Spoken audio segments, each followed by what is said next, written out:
मोहमीट कराओ कब जब आप सब 200 रुपया लेके अपने अपने चौराहे पे मिले दिया।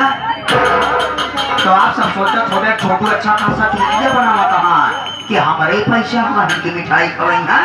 अगर आप सभी सोचा था तो कौनो गलत बात सोचा था।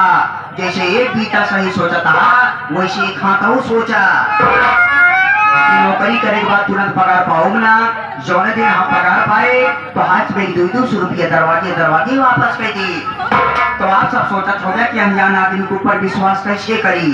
तना आंख मूंद के विश्वास करा कि तना देने को पैसा ले आ तक देवे न भय तक तो आज एक पैसा लेके भाग जा। यही काम रहा कर्जी हम रोज दुआर 4 बजे भोरे हमारा दुआर घेर ले थे। सोए उठे के बाद उनका से बेटी है समझाई थी कि देखा भाई कर्जा दे तो दुआरे आए हट ठाक बातचीत करा।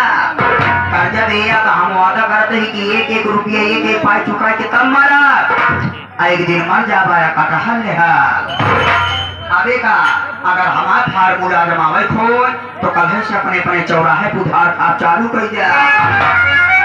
हिसाब मांगे फड़ा दूसरा दुकान देखा 6 महीना हमारा फार्मूला जमा उसके बाद अच्छा लगे तो अपने पास रखा नहीं फिर लौटा दिया।